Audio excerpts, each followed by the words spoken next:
네, 우리 청년들이 또 함께 하니까 더 풍성한 것 같습니다. 자, 옆에 분들과 한번 인사하겠습니다. 하나님 안에서 사랑합니다.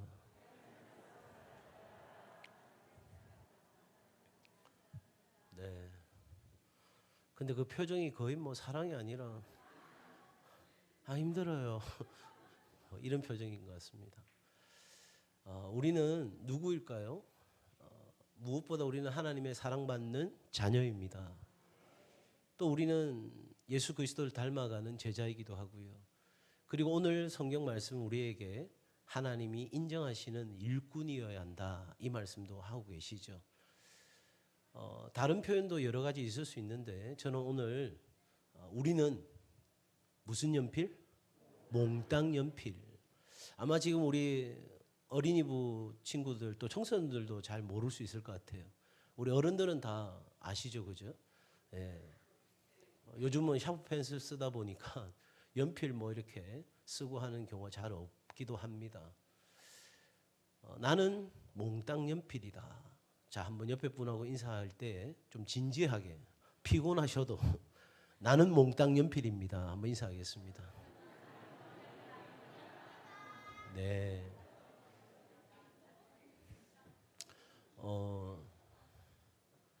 이게 표준어로는 몽당 연필이라는 거예요. 몽당. 그래서 몽땅은 경북 지방에 쓰는 네. 근데 왠지 몽땅이 더 친근한 것 같아서 이렇게 한번 제목을 삼고 오늘 말씀을 좀 나누려고 합니다. 몽땅 연필은 제가 쓴 용어는 아닙니다. 우리가 아는 마더 테레사 수녀님이 이렇게 이야기했습니다. 나는 바로 하나님의 연필이다. 하나님은 나 같은 작은 몽땅 연필로 그가 좋아하는 것을 그리신다. 하나님은 우리가 아무리 부족한 도구일지라도 그것으로 너무나 아름다운 그림을 그리신다.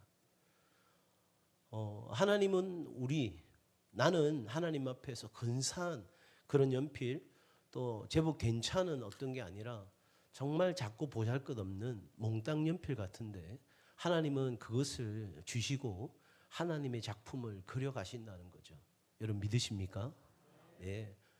내가 하나님의 자녀된 것도 나의 어떠함이 있는 것이 아니죠. 하나님이 나를 사랑하신 것은 내가 아직 죄인 되었을 때에 하나님께서 우리를 향한 사랑을 확증해 보여주신 거예요. 전적으로 하나님께서 사랑하기로 결정하신 거죠. 하나님이 나를 일꾼 삼아 주신 것도 내가 노력을 해서 내가 열심히 그렇게 하나님 앞에 일꾼된 자격을 갖추어서 내게 일꾼 삼으신 것이 아니라 하나님의 전적인 은혜로 나를 일꾼 삼아 주신 것입니다. 그러기에 우리는 내가 연필이라는 것, 내가 그래서 몽땅 연필이라는 것, 이것을 아는 것이 참 중요할 텐데 우리 오늘 어린 자녀들과 함께 예배 드리는 것이어서 좀 쉽게 제가 말씀을 나누려고 준비했습니다. 파울로 꼬엘료라고 하는 사람이 쓴 흐르는 강물처럼이라는 에세이집이 있습니다. 제법 오래된 책인데요. 거기에 보면 할머니와 손자가 이야기하는 대목이 나옵니다. 할머니 지금 뭐 하고 있어? 연필을 깎고 있어. 그러면서 이야기하기를 얘야 네가 자라서 이 연필 같은 사람이 되면 훨씬 더 조화로운 삶을 살 수 있을 거야. 네가 연필 같은 사람이 꼭 되었으면 좋겠어. 그러면서 연필의 5가지 특성을 이야기합니다. 첫 번째는요, 바로 연필은 홀로 존재할 수 없다는 것입니다. 여러분 아무리 그 연필이 비싸고 좋은 연필이라도 여러분 절대 연필 혼자서 뭘 할 수 있는 게 아니죠. 연필을 이끄는 뭐가 있어요? 손이 있어요. 이 이야기는 무슨 말이냐? 네가 성장해서 성공적인 삶을 살고 뭔가 좀 위대한 일을 이루면서 사는 순간이 찾아올 때 내가 잘나서 이런 일이 나에게 일어났다 생각하지 말고 마치 연필을 이끄는 손이 있듯이 너의 인생을 이끌어가는 손이 있음을 기억하기 바란다. 바로 그 이끌어가는 손이 하나님이란다. 그러니까 나는 보잘것없는 몽땅 연필 같은데 그런데 나를 이끄시는 그 손이 있기 때문에 우리는 멋진 작품을 써내려 갈 수 있다는 거죠. 그러니 우리가 좀 더 잘해서 우리가 뭔가 괜찮아서 성공적인 삶을 이룬 것이 아니라 전적으로 나를 이끌어 주신 그 손이 있음을 깨닫는 겸손이 우리 가운데 필요한 거예요. 두 번째는요, 연필 깎는 칼입니다. 여러분, 나를 이끄시는 그 손이 때로는 연필을 깎을 때가 있어요. 아마 연필 깎아보신 분은 다 아실 거예요. 연필도 이게 좋은 게 있고 안 좋은 게 있거든요. 연필 깎다 보면 자꾸 심이 부러져요. 그럼 또 깎고 하다 보면 어느 순간에 연필이 반이 날아가고 반밖에 남지 않았는데, 그래도 예리한 심을 가지고 내가 필요로 하는 것을 쓰기 위해서는 이 연필을 깎는 작업이 필요한 거죠. 여러분, 연필 입장에서는 연필이 깎여 나갈 때 고통스럽잖아요. 나를 이끄는 그 손이 나로 하여금 그 연필을 깎는 것처럼 우리 어린 자녀들이 이제 성장하고 자라가면서 크고 작은 어려움들이 찾아올 텐데, 때로는 고난이 찾아오고 고통이 찾아올 텐데, 그 시간을 잘 견디는 법을 배워야 우리의 이 연필심은 예리하게 되어서 그 다음 작품을, 그 다음 글을 써내려갈 수 있다는 거예요. 그러니 우리의 삶에 이 연필이 깎여지는 것 같은 어려움이 있어도 잘 이겨내는 그 삶이 우리 가운데 필요하다는 두 번째 이야기였어요. 세 번째는요, 바로 연필의 지우개입니다. 우리를 이끄는 그 손은 때로는 우리가 실수했을 때 그 지우개를 사용하셔서 그 실수를 지우시는 거예요. 성경보다도 적극적인 측면에서 이 이야기를 하고 있죠. 하나님의 뜻대로 부르심을 입은 자들에게는 우리의 실수나 우리의 실패마저도 다 합력해서 뭐를 이룬다? 선을 이루게 하신다. 그러니 우리 친구들이, 우리 자녀들이 내가 실수하면 어떡하나, 내가 실패하면 어떡하나, 그렇게 생각하고 주눅들어 있을 게 아니라 하나님은 지우개로 내 실수도 내 실패도 그것을 지우실 수 있다는 걸 생각하면서 정말 마음껏 하나님 앞에서 꿈꾸고 도전하는 일들이 필요로 한 것이죠. 네 번째는요, 연필의 심입니다. 연필에게서 중요한 것은 연필을 감싸고 있는 그 외형의 모습이 아니라 그 연필 심이 중요한 거예요. 다시 말하면 내 마음 안에 뭐가 있는지가 너무너무 중요한 거죠. 아무리 겉모습은 괜찮아 보여도 그 마음 안에 병이 들어있으면 모든 것은 다 뒤틀려지게 돼 있는 거예요. 그래서 하나님은 우리에게 뭐라고 말씀하시냐면, 무릇 너의 마음을 지키라. 마음의 중심 안에 이 심이 분명하게 서 있어야 되는 거죠. 우리에게 마음 안에 뭐가 있는지 들여다보는 그러한 시간이 꼭 필요한 법입니다. 마지막으로 연필의 흔적입니다. 연필은 반드시 지나간 흔적을 남기게 되어 있어요. 여러분들이 어떤 일을 했는지 간에 그 일들은 다 흔적이 남아요. TV에 종종 그런 이야기가 나오잖아요. 지금 성공해가지고 누구나가 다 알 수 있는 그런 사람이 되어 있는데, 지난날 철없을 때 했던 실수가 흔적이 되어 고스란히 지금의 삶의 명예를 실추시키는 일들을 우리는 종종 TV에서 보잖아요. 우리의 삶의 흔적은 다 남기 마련인 거예요. 내가 굳이 쓰지 않아도 여러분이 지나왔던 그 삶은 이렇게 흔적이 남는 거죠. 자, 우리는 이렇게 연필 같은 존재로 살아간다는 것을 인식하고 생각하고 살아간다면 훨씬 더 우리는 하나님 앞에서 건강하고 행복한 삶을 살게 될 거예요. 근데 오늘 성경 우리에게 이렇게 이야기합니다. 같이 읽을까요? 시작.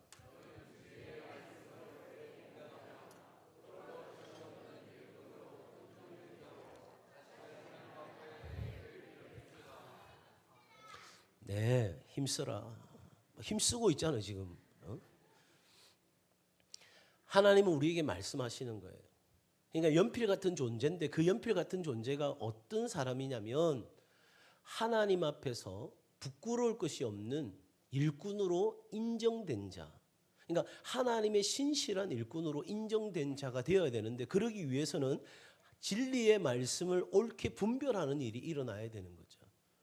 왜냐하면 내가 누구인지를 잃어버리게 만드는 너무나 많은 진흙덩이가 우리 가운데 입혀졌기 때문에 성경의 말씀이 우리가 어떤 사람이라는 것을 이야기해 주는 것을 바로 깨닫고 분별해서 내가 아하 그런 사람이구나 하는 것을 깨닫고 살아갈 때 우리는 하나님이 인정하시는 좋은 일꾼이 될 수 있다는 거죠. 한 사람이 있었어요.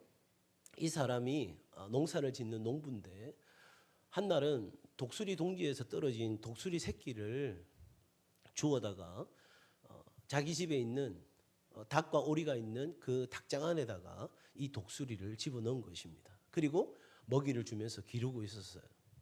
그러던 어느 날 동물학자가 그 농부의 집을 지나가다가 이 닭장을 보니까 닭도 아니고 오리도 아닌 뭔가 다른 것이 있는 거예요.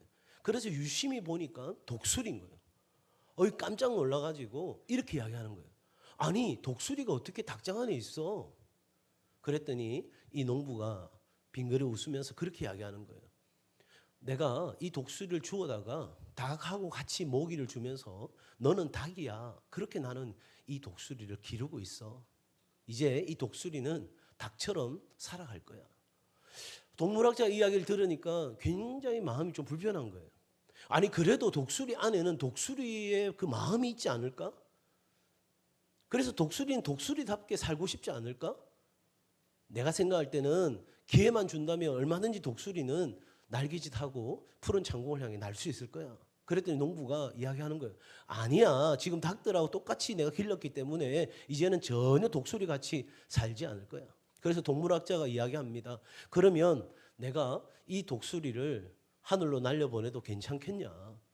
그래서 두 사람이 한 사람은 독수리다 아니다 닭이다 이러면서 그럼 내기를 해보자 이야기를 한 거예요. 그 동물학자가 이제 닭장에서 독수리를 끄집어내었어요. 그리고 이야기합니다. 너는 이제 하늘을 향해서 좀 나르는 그런 독수리가 되었으면 좋겠어.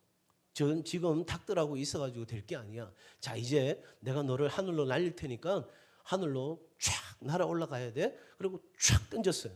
어떻게 됐을까요? 네, 탁 하더니 갑자기 탁 떨어지는 거예요. 떨어져가지고 닭들하고 똑같이 또 뚝뚝뚝뚝 가는 거예요. 동물학자 마음이 불편해지는 거예요. 근데 농부는 껄껄 웃고 있는 거예요. 내가 이겼어. 저 녀석은 독수리가 아니야, 닭이야. 그럼 나에게 다시 한번 기회를 주게. 그러더니 이제는 지붕 위로 올라갔어요. 동물학자가 지붕 위로 올라가가지고 이 독수리를 보고 이야기하는 거예요. 야, 너는 독수리야. 너는 닭들하고 살 수 없어. 정신 똑바로 차려. 자, 이제 내가 던질 테니까 너는 이제 독수리로 날개짓하며 날아가야 돼. 그리고 샥 던졌어요. 어떻게 됐을까요?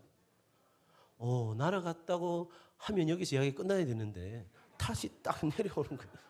그러더니 또 닭들하고 더더더더더 뛰어가는 거예요. 사실 지금 이 독수리는요, 시간이 지나서 5년이라는 시간이 지나서 날개가 지금 3m 정도 되는 독수리의 이제 날개짓을 할 수 있는 그런 모습이 다 되어 있었거든요. 동물학자가 이제는 안 되겠다 싶어서 높은 산으로 올라갔어요. 그리고 독수리에게 보여주는 거예요. 자, 저기 태양이 보이지? 저 태양 가까이로 너는 날아가야 돼. 저기 저 높은 산 보이지? 이제 너는 저기로 날아가야 돼.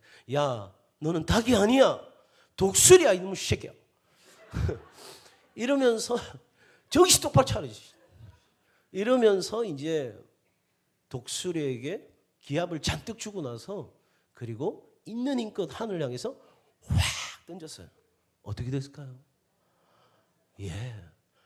이렇게 푸득푸득 떨어지는 것 같으니 그 움츠렸던 날개를 쫙 펴고 다시 푸른 창고를 향해서 쫙 올라가는 거예요. 완전히 독수리의 모습이 그 나르는 모습 속에서 보여진 거예요. 여러분, 이 이야기는 제가 지어낸 이야기가 아닙니다. 날고 싶지 않은 독수리라고 하는 동화책 이야기입니다. 근데 이 동화책은요, 그냥 쓰여진 것이 아니라 제임스 에그레이라고 하는 사람은 아프리카 가나 사람인데 그는 이렇게 이야기합니다. 아프리카인들이요, 우리는 똑같이 동등한 인간으로 태어났습니다. 그런데 사람들은 우리가 닭이라고 생각하도록 가르쳤고 우리는 아직도 정말로 닭이라고 생각하고 있습니다. 그러나 우리는 독수리입니다. 여러분, 날개를 활짝 펴고 날아오르십시오. 여러분 어떠세요? 우리 어린이 또 청소년, 청년 여러분은 어떠세요? 지난주 우리는 삼손의 이야기를 봤어요. 매여 있으면 안 되는 인생인데 매여 있어요. 돌릴 필요 없는 맷돌을 돌리고 있어요. 그리고 사람들 앞에서 재주를 부려서는 안 되는, 오히려 사람들을 이끌어가야 될 사람이 사람 앞에 재주를 부리는 인생을 살았어요. 사명을 잃어버리니, 내가 누군지를 잃어버리고 나니 그 삶이 찾아온 거죠. 여러분 어떠세요? 오늘 어느 순간 우리가 닭장 안에 살아간다고 해서 우리가 닭이 아니란 말이에요. 우리는 독수리인 거예요. 그런데 우리 원수 마귀는 우리 가운데 와서 이렇게 이야기하는 거예요. 너는 닭이야. 너는 날 수 없어. 너는 할 수 없어. 너는 안 돼. 너는 못해. 네가 가진 것을 봐. 네가 지금까지 해온 것을 봐. 그렇게 우리에게 이야기하고 있는 거죠. 그래서 내 스스로조차 나는 독수리가 될 수 없고 나는 오늘 닭장에 살아가는 닭인 것처럼 그렇게 살아가고 있다는 거죠. 이 날고 싶지 않은 독수리의 이 설화 이야기를 가지고 해방신학자죠. 레오나르도 보프라는 신부가 독수리와 닭이라는 책을 썼어요. 그는 이렇게 이야기합니다. 불가능한 꿈을 추구하지 않는 자에겐 가능한 소망도 없다. 저는 굉장히 의미 있는 말이라고 생각합니다. 지금 우리의 다음 세대들이 비록 이 닭장 안에 살아가도 내가 독수리라고 하는 정체성을 가지고, 내가 하나님의 일꾼이라는 정체성을 가지고 나를 통해서 하나님 나라 영광이 나타나고 내가 있는 곳에서 하나님 나라 복음의 가치가 드러나는 삶을 살아가야 된다는 것을 인식하고 살아간다면 우리는 오늘 어느 순간인가 움츠렸던 날개를 펴고 하늘을 향해, 푸른 창공을 향해 날아가는 삶이 될 줄로 믿습니다. 지금 나의 실패, 지금 나의 부족, 지금 내가 몽땅 연필 같은데 그거 여러분, 거기에 우리의 생각이 골몰하는 것이 아니라 정말 하나님이 우리를 통해서 이루실 수 있는 하나님의 손에 이끌림 바 되어지는 그런 몽땅 연필이라면 우리는 오늘 충분히 푸른 창공을 향해 날 수 있다는 것을 잊지 말아야 할 것입니다. 하나님은 지난날 몽땅 연필 같은 우리를 이곳에 불러주셔서 울산 동성교회를 세우셨습니다. 그리고 지난날 45년 동안 하나님께서는 이 몽땅 연필처럼 못나고 부족한 우리들을 통해서 하나님의 위대한 일을 하시고자 오늘 여기까지 인도해 주셨습니다. 나는 비록 할 수 없어요. 나는 비록 그것이 내가 꿈꿀 만한 일이 되지 못하는 내 안에서의 연약함을 봐요. 그러나 성령님이 우리를 도우시겠다잖아요. 성령님이 우리와 함께 하시겠다잖아요. 성령님이 우리를 통해서 일하시겠다고 하시잖아요.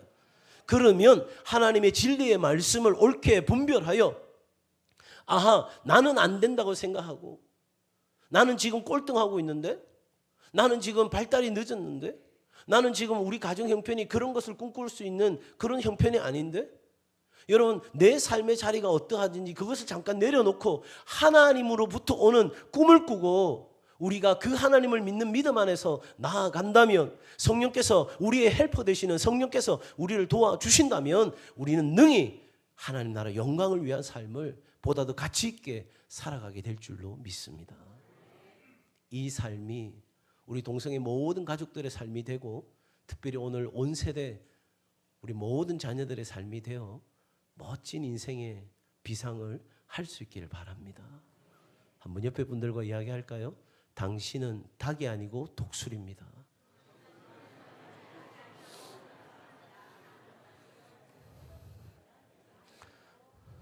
한 번 더 인사하겠습니다. 제발 닭처럼 살지 마세요.